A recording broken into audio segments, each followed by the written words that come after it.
아담의 범죄가 가져온 결과인 하나님의 법정에서의 죄인으로 정죄됨, 그리고 심판, 그리고 사망이 왕노릇하는 삶에 대하여 배웠습니다. 또한 그리스도가 가져온 의가 아담의 의와 어떻게 다른지를 잠깐 살펴보았습니다. 자, 오늘은 예수 그리스도의 순종이 가져온 결과인 생명 안에서 왕노릇하는 삶이 무엇인가에 대해서 살펴보고자 합니다. 하나님은 아담의 범죄로 말미암아 사탄이 죄와 사망을 무기로 인류 위에 왕노릇하는 시기를 추수의 때를 기다리는 농부와 같은 심정으로 인내하며 기다리셨습니다.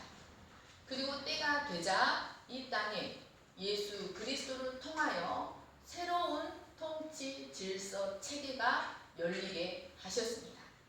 예수 그리스도로 인하여 인류 역사는 BC와 AD로 전혀 새로운 체제로 바뀌는, 갈라지는 완전히 새로운 전환을 맞이하게 됩니다.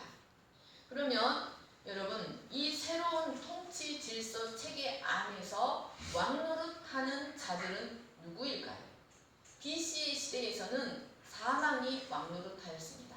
죄와 사망과 사탄이 한 세트가 되어서 인류를 지배하였습니다. 그런데 예수 그리스도 이후에는 어떤 자들이 왕노릇합니까? 17절 말씀을 보시면 바로 예수 그리스도의 바로 은혜와 의의 선물을 넘치게 받는 자들이 의와 생명 안에서 왕노릇합니다. 그러면 이 한 분 예수 그리스도를 통하여 그의 생명 안에서 왕노릇한다는 말이 구체적으로 무엇인가 하는 것입니다. 첫째로 이는 죄를 이기는 삶을 말합니다. 여러분, 아담이 인류 역사에 들어오게 한 죄의 세력은 인간의 힘으로는 결코 꺾을 수 없는 가공스러운 것이었습니다. 인간은 하나님의 고귀한 형상을 잃게 하고 자신을 결국 불행과 파멸로 이끌어가고 많은 죄를 끊고 싶어 하지만 인간은 그것을 끊으려 하면 할수록 그것은 더욱 인간을 옥죄는 무서운 세력이었습니다. 그래서 결국 이 인류는 죄와 불행, 죄와 파멸이라는 이 악순환에서 벗어나지 못합니다. 그 무엇으로도 이 악순환의 사슬을 끊어내지 못하고 자신을 잔인하게 지배하는 죄의 세력 앞에 굴복하며 하나님 보시기에 짐승 같은 존재, 하나님 보시기에 가증스러운 존재로 살다가 허무하게 죽을 수밖에 없는 어둠의 존재들이 되고 말았습니다. 여러분, 그런데 이런 인류에게 이 무서운 죄의 횡포를 끊어내고 그것을 다스리기까지 할 수 있는 은혜가 이 인류에게 임한 것입니다. 그것은 바로 예수 그리스도의 십자가 대속의 은혜 때문이었습니다. 여러분, 예수 그리스도는 그 몸으로 우리의 모든 죄에 대한 죄책을 모두 다 감당하셨습니다. 뿐만 아니라 자신의 영광스러운 의를 우리에게 전가시켜 주셨습니다. 여러분, 우리에게 전가된 그리스도의 의는 단순히 아무 죄가 없는 상태를 말하는 것이 아닙니다.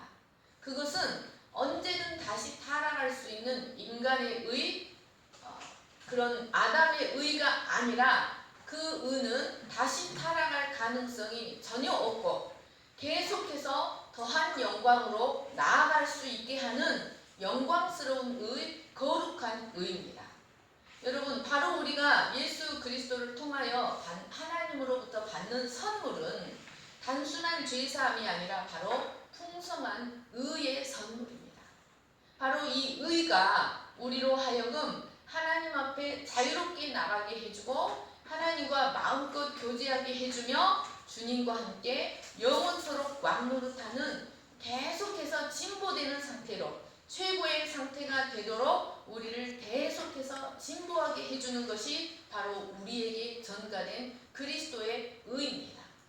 빌립보서 3장 21절을 보십시오. 그는 만물을 자기에게 복종하게 하실 수 있는 자의 역사로 우리의 낮은 몸을 자기 영광의 몸의 형체와 같이 변하게 하시리라. 여러분, 본래 죄는 죄를 물고 들어옵니다. 죄는 죄를 물고 들어오는 그런 힘이 있습니다. 그런데 그래서 우리가 죄의 종이 되었을 때에는 우리가 범한 죄에 대한 죄책 때문에 또 다른 죄에게 허무하게 무릎을 꿇을 수밖에 없었습니다. 그런데 우리가 죄를 다스리고 죄를 거부할 수 있게 된 이유는 바로 그리스도께서 우리의 모든 죄에 대한 죄책을 모두 담당해 버리셨기 때문에 우리가 감히 죄를 향하여 NO라고 말할 수 있게 된 것입니다. 우리의 죄에 대한 죄책을 담당하실 뿐만 아니라 자기 자신의 의를 우리에게 덧입혀 버리셨기 때문에 우리는 감히 그 죄를 거부하고 그 죄를 다스릴 수 있는 자들이 된 것입니다. 여러분, 우리에게 바로 이러한 권세가 있다는 사실을 굳게 믿으시기를 간절히 축원합니다. 그래서 우리는 더 이상 죄의 종으로 살지 않게 됩니다. 이제 우리는 오직 의에게만 종이 된 왕노릇을 하는 자들이 되었습니다. 바로 이 의가 예수 그리스도가 우리에게 전가시켜 주신 이 영광스러운 의가 우리로 하여금 죄를 다스리게 하는 권세가 되었습니다. 이것이 바로 하나님이 우리에게 주신 놀라운 선물입니다. 그런데 바울은 이 의를 또 생명이라고도 말하였습니다. 그래서 우리는 두 번째로 사망을 이기는 왕노릇을 합니다. 사랑하는 여러분, 아담의 죄는 필연적으로 우리에게 그 죄의 대가인 사망을 가져왔습니다. 그런데 이 사망은 단순히 육체의 사망, 육적 사망을 말하는 것이 아닙니다. 이 사망은 인간의 근본적 사망, 즉 인간을 인간답게 살아갈 수 있도록 하시는 그 생명의 근원이 되시는 하나님의 영으로부터 잘려나가는 사망을 말합니다. 우리는 하나님으로부터 이 생명을 공급받아야만 인간답게 살아갈 수 있습니다. 그런데 이 생명의 근원이 되시는 하나님으로부터 영혼이 죄로 말미암아 단절되는 영적 사망을 받게 된 것입니다. 우리가 육체적으로 죽는 것은 바로 인간이 이러한 영적으로 죽음에 이르는 존재라는 사실을 증명해주는 과정에 불과합니다. 그런데 여러분, 사망이 무엇입니까? 사망은 참으로 무서운 것입니다. 사망은 모든 생명 활동이 정지되는 것을 말합니다. 생명이 한번 죽으면 모든 것이 끝입니다. 결코 다시 되돌려지지 않습니다. 거기에 어떤 내일에 대한 기대나 어떤 꿈이나 소망이나 발전 가능성이 있을 수가 없습니다. 오직 점점 부패해져 가고 점점 소멸되어 갈 뿐입니다. 여러분, 이처럼 육적 죽음과 마찬가지로 영적 죽음도 인간에게 아주 치명적인 것이었습니다. 여러분, 그래서 아담의 범죄로 인하여 인간은 어떤 특별한 동인이 역사하지 않는 한 영원히 영적으로 죽은 상태로 살아갈 수밖에 없습니다.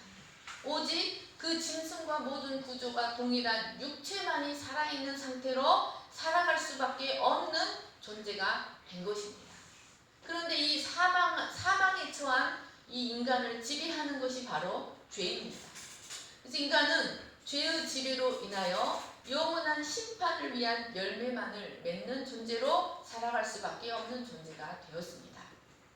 여러분, 한번 생각해 보십시오. 40년 동안 광야에 나뒹굴던 60만이나 되는 이스라엘 백성들의 시체가 무엇을 상징한다고 생각하십니까? 여러분, 40년 동안 그 광야를 채우던 60만이나 되는 이스라엘 백성들의 죽음들은 바로 하나님과의 언약을 배반함으로 영적 죽음에 처한 우리 인간의 처참한 영적 실존을 보여주는 것이었습니다. 이렇게 아담의 죄는 우리에게 무서운 영적 사망을 가져왔습니다. 이렇게 영적 사망에 처한 인간은 육적으로라도 살아있는 그 일생의 기간 기간 동안 여러분 죽음의 공포에 사로잡혀서 비굴하게 사망의 종노릇을 하는 인생을 살아갑니다. 그런데 여러분, 이 사망을 두려워하지 않는 은혜가 우리에게 임합니다. 사망을 넘어서는, 죽음을 극복하고 죽음을 넘어서는 은혜가 우리에게 임한 것입니다. 바로 예수 그리스도께서 우리를 위해 죽으시고 3일 만에 부활하심으로써 죄와 죽음의 문제를 해결하셨기 때문입니다. 그리고 우리에게 아담이 가져온 사망을 덮고도 남을 생명을 우리에게 가져왔기 때문에 우리가 그 생명 때문에 죽음을 두려워하지 않는 인생, 더 이상 비굴하게 사망의 종노릇하지 않는 인생을 살아가게 됩니다. 요한복음 5장 24, 26, 21절을 보십시오. 내가 진실로 진실로 너희에게 이르노니 내 말을 듣고 또 나 보내신 이를 믿는 자는 영생을 얻었고 심판에 이르지 아니하나니 사망에서 생명으로 옮겨집니다. 아버지께서 자기 속에 생명이 있음 같이 아들에게도 생명을 주어 그 속에 있게 하셨고 아버지께서 죽은 자들을 일으켜 살리신 같이 아들도 자기가 원하는 자들을 살립니다. 예수님은 영적으로 영원히 죽어있던 우리를 부활의 능력으로 다시 살리신 겁니다. 그래서 자신과 동일한 생명, 영원히 죽지 않는 하나님의 생명으로 살아가는 존재들이 되게 하셨습니다. 여러분, 우리는 이제 이 생명을 가졌기 때문에 아담의 생명만 가진 것이 아니라 예수님이 갖고 계시던 그 생명을 가졌기 때문에 이제 더 이상 죽음을 두려워하지 않는 존재, 죽음을 초월하는 믿음으로 살아갈 수 있는 존재들이 된 것입니다. 여러분, 생명의 특징이 무엇입니까? 생명은 끊임없이 자라고 무언가를 창조해내고 생육하고 번성하는 특징이 있습니다. 마찬가지로 예수 그리스도의 생명도, 우리 안에 들어온 예수 그리스도의 생명도 우리로 하여금 끊임없이 하나님을 향하여 자라게 합니다. 그리고 끊임없이 하나님을 위하여 생육하게 하고 하나님을 향하여 번성하게 합니다. 여러분, 이 생명이 있어야만 내일이 있고 소망이 있고 꿈이 있고 비전이 있는 것입니다. 여러분, 하나님은 고대로부터 창세 때부터 당신의 언약 안에 있는 자들에게 이러한 생명을 주셨습니다. 그래서 죽음을 초월하는 믿음을 가지고 이 세상을 살아가도록 하셨습니다. 이렇게 여러분, 이 생명을 가장 극명하게 보여준 고대의 조상이 누구입니까? 바로 에녹입니다. 그는 이 땅에서 육신을 가지고 살았지만 죽음을 초월하는 믿음을 가지고 살았습니다. 그에게는 땅과 하늘의 경계선, 죽음과 생과 사라는 경계선이 완전히 허물어진 사람이었습니다. 그는 이 땅에서 살았지만 하늘의 생명으로 살아간 존재였던 것입니다. 여러분, 이것이 바로 그가 육적 죽음을 경험하지 않고 하늘로 바로 올라가 버린 것이 그가 이 하늘과 땅의 경계선이 허물어진 하늘의 생명으로 살았다는 것을 보여준 증거였습니다. 그는 우리에게 육적 생명만이 생명이 아니라 영원한 생명이 있다는 증거를 우리에게 남겨주었습니다. 여러분, 우리는 그리스도가 주신 부활 생명, 그 생명을 받아서 이제 사망을 초월하는 것을, 죽음을 두려워하지 않고 사망의 종노릇하지 않고 사망을 다스리는 왕노릇하는 인생을 살아갈 수가 있게 되었습니다. 세 번째로 왕노릇이란 마귀를 대적하는 삶을 산다는 것입니다. 여러분, 광야에 쓰러져서 죽은 사체에 무엇이 달려듭니까? 바로 그 살이 썩는 냄새와 피냄새를 맡고 들짐승들과 공중의 새들이 달려듭니다. 뿐만 아니라 온갖 벌레와 날파리들이 달려들어서 그 사체를 뜯어먹고 갉아먹습니다. 여러분, 이렇게 광야에서 들짐승의 밥이 되고 공중의 새의 먹이가 되는 이런 사체들은 바로 하나님과의 언약을 어김으로 인하여 영적으로 죽어버린 인간들이 온갖 악령들의 밥이 되어 살아간다는 것을 보여줍니다. 창세기 15장 10절, 11절을 보십시오. 아브라함이 그 모든 것을 가져다가 그 중간을 쪼개고 그 쪼갠 것을 마주 대하여 놓고 그 새는 쪼개지 아니하였으며 솔개가 그 사체 위에 내릴 때에는 아브라함이 쫓았다. 여러분, 이 말씀은 아브라함이 하나님으로부터 언약식에 대한 명령을 받고 제물을 준비한 장면을 그리고 있습니다. 그런데 언약식을 위해 준비된 이 쪼개진 짐승들은 바로 하나님과의 언약을 어긴, 이것이 이제 고대 세계에서 행하던 언약식이었습니다. 이는 언약을 어기면 바로 이렇게 쪼개진다라는 것을 의미했습니다. 그런데 여러분, 그 쪼개진 짐승들의 피 냄새를 맡고 자꾸만 솔개들이 달려드는 것입니다. 그래서 아브라함은 하나님이 오시기까지 그것을 손으로 휘저으며 쫓아야만 했습니다. 이는 바로 하나님과의 언약을 어기고 영적으로 죽음 상태가 되어버린 우리의 피냄새를 맡고 달려드는 영적 어둠의 존재를 그려내고 있는 것입니다. 이 마귀는 바로 영적으로 죽음이 되어버린 우리의 피를 빨아먹고 우리의 살점을 뜯어먹고 우리 안에 같이 동거하는 이 영적 존재인 것입니다. 에레미야 16장 2절에서 4절을 보십시오. 너는 이 땅에서 아내를 맞이하지 말며 자녀를 주지 말지니라. 이곳에서 낳은 자녀와 이 땅에서 그들을 해산한 어머니와 그들을 낳은 아버지에 대하여 여호와께서 이와 같이 말씀하시오니 그들은 독한 병으로 죽어도 아무도 슬퍼하지 않을 것이며 묻어주지 않아 지면의 분토와 같을 것이며 칼과 기근에 망하고 그 시체는 공중의 새와 땅의 짐승의 밥이 되리라. 여러분, 범죄한 유다 백성에게 하신 말씀입니다. 하나님과의 언약에 신실하지 못한 그들의 영적 상태, 하나님이 그들을 내어주어 버릴 것이다. 독한 병으로 죽어도 아무도 슬퍼하지 않으며 묻어주지 않아 지면의 분토와 같을 것이며 칼과 기근에 망하고 그 시체는 공중의 새와 땅 짐승의 밥이 되리라. 여러분, 하나님과의 언약을 어긴 인간의 처참한 실존이 바로 죄와 죽음과 마귀의 종노릇 하는 것입니다. 이 죄와 사망과 마귀는 결코 분리될 수 없는 한 세트입니다. 아담 안에 있는 인간은 그 무엇으로도 이것들을 이기지 못합니다. 마치 광야의 죽음이 공중의 새와 들짐승을 물리치지 못하고 속절없이 뜯기고 빨릴 수밖에 없는 것처럼 죄와 사망에 사로잡힌 인간은 마귀에게 속절없이 당할 수밖에 없는 것입니다. 그런데 여러분, 이제 우리가 어떤 존재가 됩니까? 감히 예수 그리스도 안에서 마귀를 대적하는 존재요. 우리의 대적을 받고 마귀는 아무 말 하지 못하고 피해 떠나가 버리는 그런 존재가 되었습니다. 야고보서 4장 7절, 베드로전서 5장 8, 9절을 보십시오. 그런즉 너희는 하나님께 복종할지어다. 마귀를 대적하라. 그리하면 너희를 피하리라.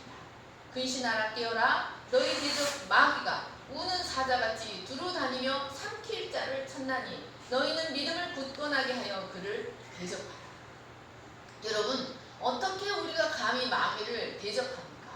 또 어떻게 감히 마귀가 우리가 대적하는 것을 보고 아무런 말도 없이 떠나갑니까? 여러분, 우는 사자같이, 배고파 우는 사자같이 우리를 덤비고 우리를 양식 삼아 살던 마귀를 우리가 어떻게 감히 대적한다는 말입니까? 여러분, 그것은 바로 우리 구주 예수 그리스도께서 죄와 사망의 세력을 잡은 자 마귀 이를 모두 멸하셨기 때문입니다. 여러분, 광야의 독수리는 죽음이 있는 곳에는 독수리가 모인다는 말씀이 있습니다. 광야의 독수리는 반드시 죽음이 있는 곳에 몰려듭니다. 마찬가지로 마귀는 언제나 영적으로 죽은 자를 지배합니다. 그런데 그리스도께서 우리의 모든 죄책을 다 담당해버리시고 우리는 그리스도 안에서 우리가 받아야 할 모든 심판을 다 받았습니다. 그리고 우리는 이제 하나님 앞에서 영원히 소멸되지 않는 생명을 받아 하나님 앞에서 살아가는 자가 되었습니다. 그래서 이제 그래서 더 이상 우리에게 함부로 다가오지 못하고 더 이상 우리를 물고 늘어지지 못하게 됩니다. 설령 우리가 이 사실을 알지 못해서 마귀가 배고픈 사자처럼 우리를 향해 울부짖을지라도 그것은 결코 우리를 물어뜯지 못한다는 사실을 우리는 기억해야 합니다. 예, 지난 몇 주 전에 패밀리랜드를 갔는데 그 표범이 얼마나 무서운지 너무 무섭더라고요. 근데 그 우리에 갇혀 있어요. 근데 이제 막 그 짐승들은 어린 생명들을 보면 이렇게 약한 짐승이라고 생각하고 물어뜯거든요. 그러니까 어린이들이 막 많이 있으니까 막 어떻게 할 줄을 모르고 왔다 갔다 하는 거예요. 물어뜯기 위해서. 근데 그것이 이렇게 창살 안에 있기 때문에 절대 우리를 물지 못해요. 근데 그 자체가 위협적이고 무서운 거예요. 마찬가지로 마귀는 우리를 향해 위협하고 우리를 향해 울부짖지만 그것은 절대로 우리를 물어뜯지 못하고 우리가 대적하면 바로 떠나간다는 사실을 기억하시기를 축원합니다. 여러분, 우리는 이렇게 그리스도 예수 안에서 우리를 비참하게 했던 죄에 대하여, 사망에 대하여, 마귀에 대하여 왕노릇하는 인생을 살아갈 수가 있게 되었습니다. 자, 네 번째로 우리가 하는 왕노릇은 이 세상을 살아가면서 만날 수 있는 일체의 모든 상황에 압도당하지 않을 수 있다는 것입니다. 우리가 이 세상을 살아가면서 만날 수 있는 일체의 모든 상황에서 믿음으로 자족하는 법을 배우고 넉넉히 이기는 왕노릇을 하게 됩니다. 빌립보서 4장 11절 13절을 보십시오. 내가 궁핍함으로 말하는 것이 아니니라. 어떠한 형편에든지 나는 자족하기를 배웠노니 나는 비천에 처할 줄도 알고 풍부에 처할 줄도 알아. 모든 일 곧 배부름과 배고픔과 풍부와 궁핍에도 처할 줄 아는 일체의 비결을 배웠노라. 내게 능력 주시는 자 안에서 내가 모든 것을 할 수 있느니라. 로마서 8장 35, 37절입니다. 누가 우리를 그리스도의 사랑에서 끊으려 환난이나 권고나 박해나 기근이나 적신이나 위험이나 하리라. 기록된 바 우리가 종일 주를 위하여 죽임을 당하게 되며 도살당할 양같이 여김을 받았나이다 함과 같으니라. 그러나 이 모든 일에 우리를 사랑하시는 이로 말미암아 우리가 넉넉히 이깁니다. 여러분, 그 부모에게 사랑을 많이 받은 자녀들은 어려움들을 잘 이깁니다. 여러분, 하나님의 사랑이 우리에게 얼마나 큰 것인가. 하나님의 사랑을 우리가 경험하면 할수록 우리가 이 세상을 살아가면서 경험하게 되는 비천이나 풍부, 배부름이나 배고픔, 풍부와 궁핍, 환난, 곤고, 박해, 기근, 적신은 벌거벗음을 말합니다.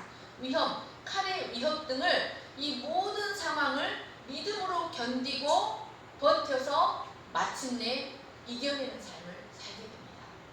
여러분, 이것이 바로 우리가 이 땅에서 하나님의 사랑으로 인하여 그리스도의 능력으로 인하여 할 수 있는 왕노릇입니다.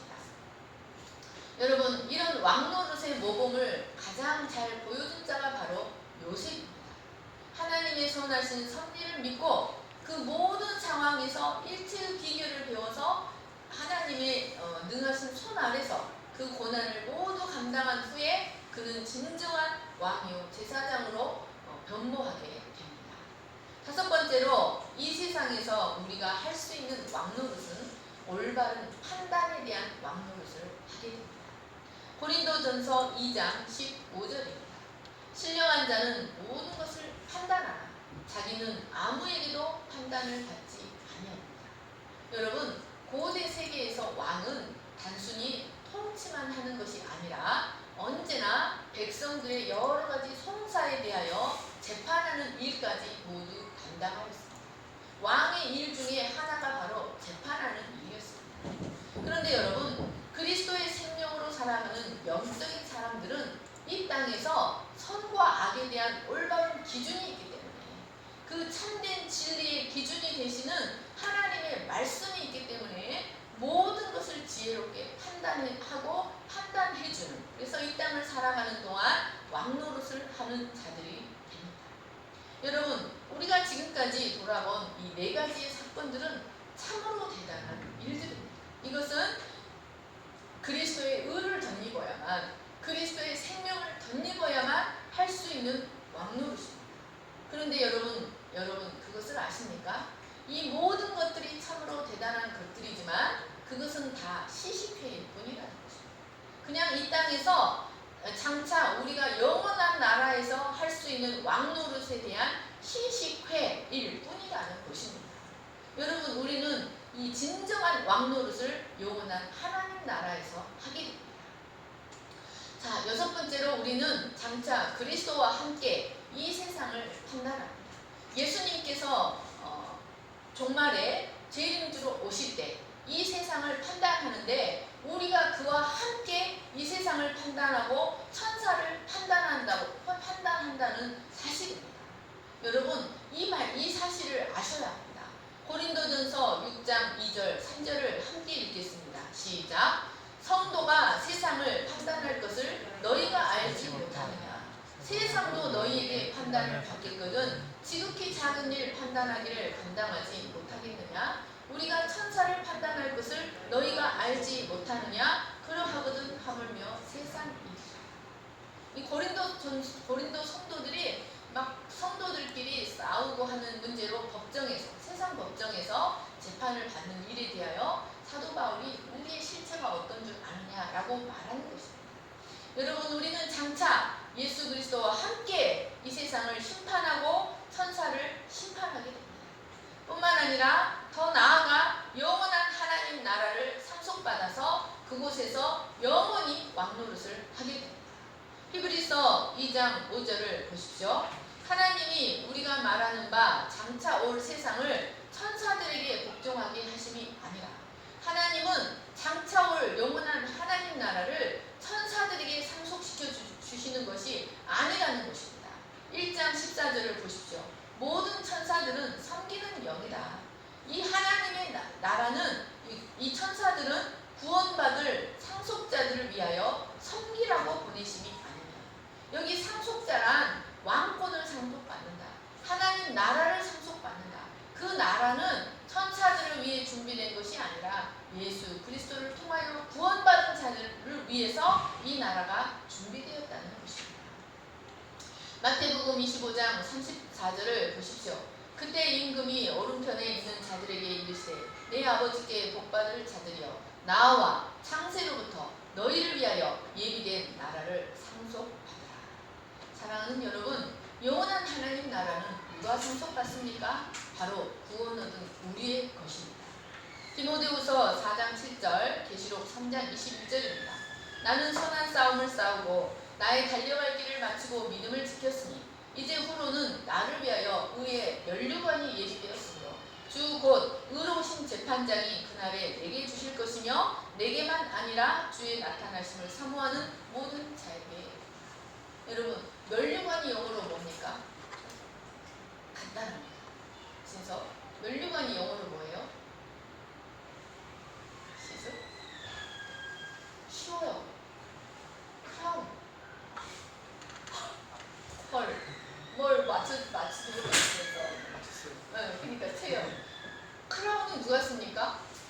왕이 쓰는 겁니다. 자, 계시록 3장 21절을 보시죠. 근데 여러분, 바울이 뭐라고 말합니까? 내게만 아니라 주의 나타나심을 사모하는 모든 자에게니라 라고 말하고 있습니다. 계시록 3장 21절을 보십시오. 이기는 그에게는 내가 보좌에 함께 앉게 하여 주기를 내가 이기고 아버지 보좌에 함께 앉은 것과 같이. 보좌, throne. 보좌는 누가 앉습니까? 왕들이 앉습니다. 여러분, 계시록 19장 16절을 보십시오. 그 옷과 그 다리에 이름을 쓴 것이 있으니 만왕의 왕이요 만주의 주라 하였더라. 그 성은 해나 달의 비침이 쓸데없으니 이는 하나님의 영광이 비치고 어린 양이 그 등불이 되심이라. 만국이 그 빛 가운데로 다니고 땅의 왕들이 자기 영광을 가지고 그리로 들어가리라. 여러분, 이 말씀은 예수 그리스도를 만왕의 왕, the King of Kings, 만주의 주, the Lord of Lords.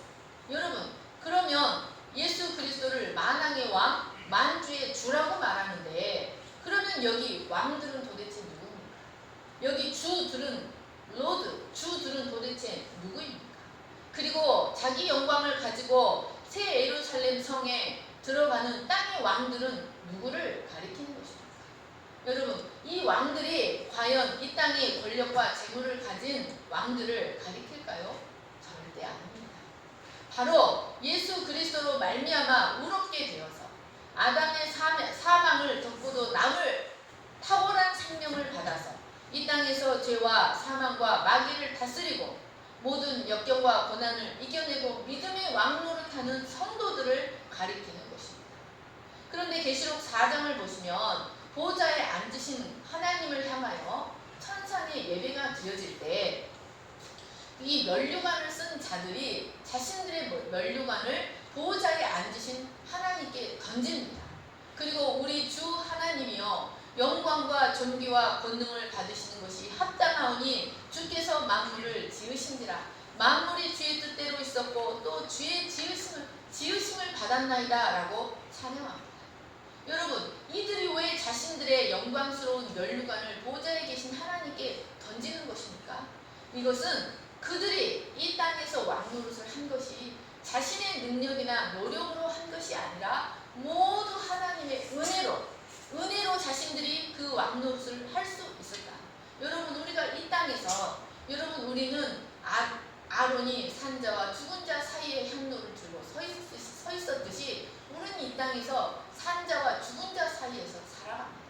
하나님이 영원토록 깨어나지 못하는 영적으로 영원토록 죽어버린 자들과 영적으로 생명을 받은 자들 사이에서 산자와 죽은 자 사이에서 살아가는 것입니다.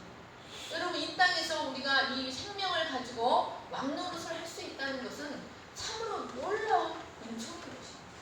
그런데 그것은 모두 하나님의 은혜로 가능하기 때문에 우리가 천상에 가서 하나님께 예배를 드릴 때 우리의 면류관을 하나님께 던지는 것. 그것은 모든 영광을 하나님께 돌려드리는 것을 의미합니다. 하나님은 이렇게 죄와 사망과 마귀의 종노릇하며 광야의 사체처럼 비참하게 살 수밖에 없는 우리를 그리스도의 대속의 은혜로 구속하시고 아담에게 주셨던 왕권보다 더 탁월한 왕권, 더 탁월한 제사장권을 우리에게 회복시켜 주셨습니다. 그런데 여러분, 여기에는 분명한 한계가 설정되어 있다는 사실을 우리는 알아야 합니다. 죄와 은혜는 모두 사람들 위해 왕노릇합니다. 그런데 그 영향력에 있어서 그리고 그 효력에 있어서 분명한 차이점이 존재합니다. 아담 안에 있던 자들은 아담의 사망의 영향력은 모든 인류에게 임합니다. 그것은 자기의 의지와 상관없이 아담의 죄 속으로 아담이 열어놓은 사망 속으로 휩쓸려 들어가 버렸습니다. 이것은 마치 어떤 그 잠수부가 무슨 일로 제가 잠깐 기사를 읽었는데 잠수부가 어떤 이렇게 작업을 하려고 2명인가 3명인가 이렇게 들어갔어요. 어떤 물에. 근데 한 명이 올라오지 않는 거예요. 2명이 올라왔는데. 근데 그 사람이 무슨 수문을 열어놨는데 그 문이 이렇게 강력하게 빨아들이나 봐요. 그래서 그 수로로 그 잠수부가 빨려 들어가 버려요. 그래서 2명은 올라왔지만 1명은 올라오지 않아요. 여러분, 우리가 아담이 열어놓은 사망이라는 수로 속으로 우리의 의지와 상관없이 아담 안에 있는 자들은 모두 무의식적으로 이 사망 속으로 모두 휩쓸려 들어갑니다. 이것은 선택사항이 아닙니다. 누구도 피할 수, 아담의 후손이라면 누구도 피할 수 없는 일이고 선택사항이 아닙니다. 그런데 여러분, 생명 안에서 왕노릇하는 은혜는 모두에게 임하는 것이 아닙니다. 그리고 그 효력에 있어서는 죄와 사망의 세력을 덮고도 남는 효력을 발휘합니다. 여러분, 이 은혜와 생명 안에서 영원토록 왕노릇하는 축복에 대해서는 어떤 한계, 어떤 조건이 설정되어 있습니다. 그 한계가 무엇입니까? 바로 은혜와 의의 선물을 넘치게 받는 자들만이 이 왕노릇을 할 수 있다는 조건이 설정되어 있습니다. 아담의 죄의 결과는 한 사람도 빠짐없이 모든 인류가 받지만 그리스도의 한 행동의 결과는 모든 사람에게 임하는 것이 아니라 이것은 자신의 의지를 가지고 아담의 죄의 결과는 무의식적으로 자기의 의지와 상관없이 임하지만 예수 그리스도의 한 행동의 결과는 우리가 의지를 가지고 믿음으로 반응한 자들에게만 임한다는 것입니다. 여러분, 이 하나님의 은혜는 그것을 거부하는 자에게는 하나님이 억지로 주시지 않습니다. 오직 자기의 의지를 가지고 자발적으로 믿음으로 반응하는 자에게만 은혜가 임하게 하십니다. 로마서 3장 21절 22절을 보십시오. 이제는 율법 외에 하나님의 한 의가 나타났으니 율법과 선지자들에게 증거를 받은 것이다. 곧 예수 그리스도를 믿음으로 말미암아 모든, 그런데 여러분, 모든이라는 말에 믿는 자라는 조건이 설정되어 있는 것입니다. 아담의 결과는 우리의 의지와 상관없이 임하는 거지만 그리스도의 한 행동의 결과로 인한 왕노릇의 은혜는 믿음으로 반응하는 자들에게만 임합니다. 로마서 4장 16절도 그러므로 상속자가 되는 그것이, 여기 상속자가 된다는 말은 왕노릇한다는 말과 완전히 같은 의미입니다. 여러분, 여기에도 분명히 믿음으로 되나니라는 명백한 조건이 설정되어 있습니다. 로마서 9장 6절 7절 그러나 하나님의 말씀이 폐하여진 것 같지 않도다. 이스라엘에게서 난 그들이 다 이스라엘이 아니요 또한 아브라함의 씨가 다 그의 자녀가 아니라 오직 이삭으로부터 난 자라야 내 씨라 불리리라 하셨다.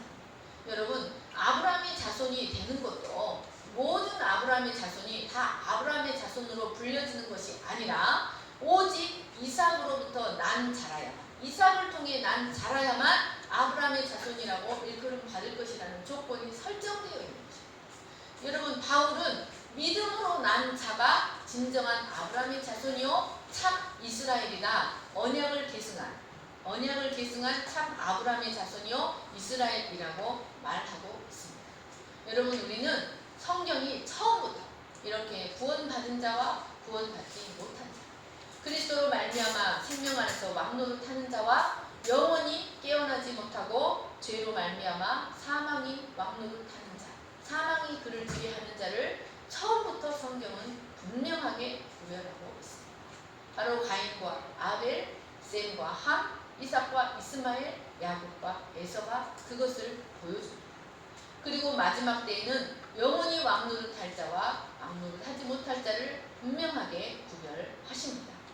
자, 누가복음 3장 17절, 마태복음 25장 31, 33절 같이 읽겠습니다. 시작. 손에 키를 들고 자기의 타작마당을 정하게 하사 알곡은 모아 곳간에 들이고 쪽정이는 꺼지지 않는 불에 태우시리라. 인자가 자기 영광으로 모든 천사와 함께 올 때 자기 영광의 보좌에 앉으리니 모든 민족을 그 앞에 모으고 각각 구분하기를 목자가 양과 염소를 구분하는 것 같이 하여 양은 그 오른편에 염소는 그 왼편에 두리라. 사랑하는 여러분, 아담도 한 후손을 갖고 그리스도도 한 후손을 갖습니다. 아담 안에 모든 사람이 아담과 함께 타락한 것처럼 그리스도 안에 있는 모든 사람이, 여기 모든 사람은 바로 그리스도 안에 있는 모든 사람입니다. 그리스도 안에 있는 모든 사람이 영원한 삶을 얻습니다. 아담에게 연합된 사람들에게 해당되는 일이 있고 그리스도에게 연합된 사람들에게 해당되는 일이 있습니다. 그런데 여러분, 아담이 가져온 사망도 참으로 놀라운 일입니다. 그런데 그리스도가 가져온 생명은 그 역사를 덮고도 남습니다. 여러분, 바울은 이 사실을 반복해서 로마 성도들에게 알려주기를 원했습니다. 여러분, 하나님은 우리가 아담이 가져온 생명보다 예수 그리스도가 우리에게 가져온 생명이 훨씬 더 탁월하다는 사실을 우리가 분명히 알고 그것을 누리며 살아가기를 하나님은 간절히 원하십니다. 아멘. 제가 기도하겠습니다. 사랑과 은혜가 풍성하신 하나님 아버지, 우리가 예수님을 알지 못할 때 우리는 운명의 종로를 타고 사망의 종로를 타고 광야의 사체가 들짐승에게 뜯기고 공중의 새에게 먹힌 것처럼 마귀의 종로를 타며 살 수밖에 없었습니다. 우리는 감히 어떤 꿈도 꿀 수 없었고 우리의 미래에 대하여 기대할 수가 없었습니다. 그러나 이제는 그리스도의 생명이 우리의 아담의 생명을 삼켜버렸기 때문에 이제 우리는 내일을 기대합니다. 하나님은 내일 우리에게 어떤 은혜를 주실까? 하나님은 그리스도의 생명으로 오늘 나를 어떻게 다루시고 내일은 어떻게 나를 더 새롭게 하실까? 또 내일은 나에게 어떤 인생의 문을 열어주실까? 라고 기대하며 고대합니다. 하나님 아버지, 우리가 받은 이 특권이 얼마나 크고 놀라운 것이라는 것을 깊이 깨닫게 하시고 우리가 더 이상 이 종이 호랑이 같은 마귀의 종로를 타지 아니하고 죄의 종로를 타지 아니하고 죽음의 공포에 사로잡히지 아니하고 일체의 기계를 배우며 지혜롭게 세상을 판단하며 믿음의 삶을 살아갈 수 있도록 도와주시기를 간절히 기도합니다. 감사하며 예수님의 이름으로 기도합니다. 아멘. 모두 일어나셔서 찬양하시겠습니다. 주님 다시 오실 때까지.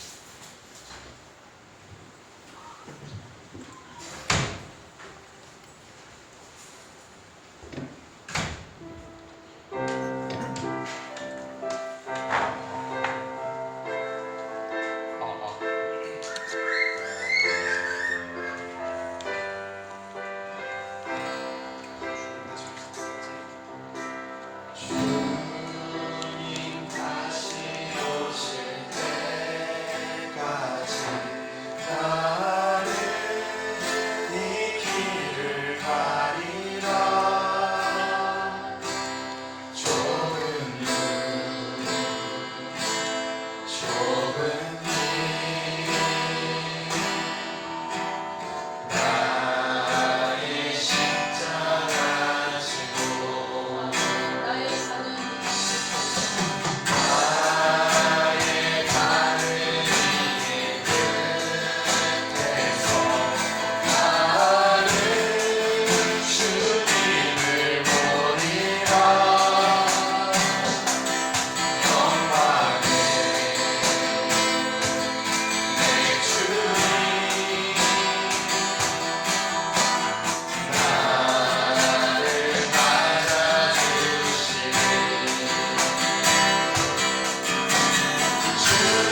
아버지의 거룩하신 사랑과 성령의 강함, 감동과 교통하심이 예수 그리스도의 생명을 받고 예수 그리스도처럼 하나님께 온전히 복종하며 하나님께만 복종하는 참된 왕으로 제사장으로 살아가기를 소망하는 모든 우리 위에 영원토록 함께 하시기를 간절히 축원하옵나이다.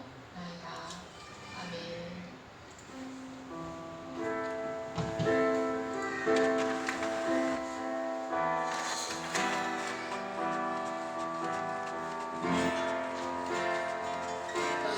택하신 족속이요 왕같은 제사장이요 거룩한 나라요 왜 소유된 백성이니 이는 너희를 어두운 데서 불러내어 왜 기이한 빛에 들어가게 하시기에 아름다운 덕을 전하시고